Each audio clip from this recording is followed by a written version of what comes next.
जगतसिंहपुर पौरांचल अंतर्गत चट्रा ग्रामर राधाकांत मंदिर प्रांगण थिबा नायक सोमनाथ मंदिररू बहु पुरातन मोगुनी पत्थर निमित्त मूर्ति चोर माने चोरी करि नै जाइछन्ति। चट्रा भली एक ऐतिह्य संपन्न ग्राम रे मंदिरर मूर्ति चोरी घटना प्रथम करी घटिथिबारु ग्रामवासी माने मर्माहत होई पड़िछन्ति। विलंबित राति रे चोर माने मूर्ति चोरी करि नै जाइछन्ति। तेबे ग्रामवासी माने जगतसिंहपुर सदर थाना रे अभियोग करिबा परे घटनास्थल रे पुलिस पहुंची तदंत आरंभ करिछि। मंदिररू पुरातन मुगुनी पत्थर मूर्ति चोर माने पुणी आरंभ करि दैछन्ति। मंदिररू मूर्ति चोरी एही घटना को पुलिस गुरुतर सह नेबा सहित संधानी कुकुर साहाय्य तदंत आरंभ करिछि और विश्वशांति महायज्ञ अनुष्ठित होई जाइछि। जगतसिंहपुररू संग्राम किशोर पटनायक रिपोर्ट आवाज ओडिशा। तो राति बड़ी चोरी आपन कौट थिले घर को पड़े खाली घर केतरा सुधा 10टा चोरी केत बळे गोटे राति गोटे केमी जानले गोटे राति सुधा फोन सकाळ किए कहले ये जो बाबू फोन करते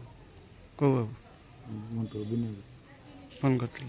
तो बर्तमान चोरी हबार संभावना थाना रे अभियोग करा आगे पुलिस घटनास्थल आसी पहुँच कौन कर कुकुर आणिक जाते सन्धान तरफ से किसी मिललानी मोर अनुरोध मृत्यु मंदिर ताला पकई ना ताला पड़े न पड़ेनि कहीं पड़ेनि पड़ेनि तो आगुरी मुझे राजेंद्र कुमार विषय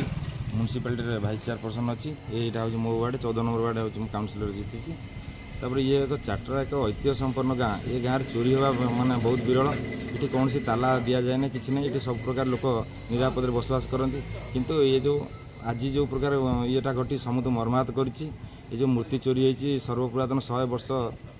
तलर मूर्ति राधा आमर रामलाल मूर्ति आठी राधा आमर शिव पार्वती मूर्ति नुआ मंदिर ये सब नहीं जाइए चोर मैंने चल चल जाए पुलिस इन्वेस्टिगेशन करी पुलिस कुकुर आसाला जाए दौड़िक आम नीलाहार पाखे जाए शोची पुलिस इनक्वारी कर न्याय दरकार आम पुलिस पेट्रोलिंग भी पड़ाकड़ी दरकार आम जगतसिंहपुर म्यूनिसिपालिटी एसपी आम चाट्रा वार्ड पुलिस निर्भय नुह पुलिस ता ड्यूटी करुँचे आम चाहूँ आउ कड़ा भाव में ड्यूटीटा हवा दरकार समस्ते निरापद बसवास करवा दरकार ये जो पुलिस उपर निर्भर करी जो साधारण जनता जो पूरा भोगुंट एम दूरे रही पुलिस सब आस्था टूटी जाऊँगी पुलिस प्रशासन मोर अनुरोध से जता माने संभव लोक सांगे रुहतु लोक जहाँ हो पारे निश्चित भाव करूँ आईन कानून ठीक ठाक कड़ाकड़ी पालन करूँ दोषी की कठोर दंड दि जाऊ।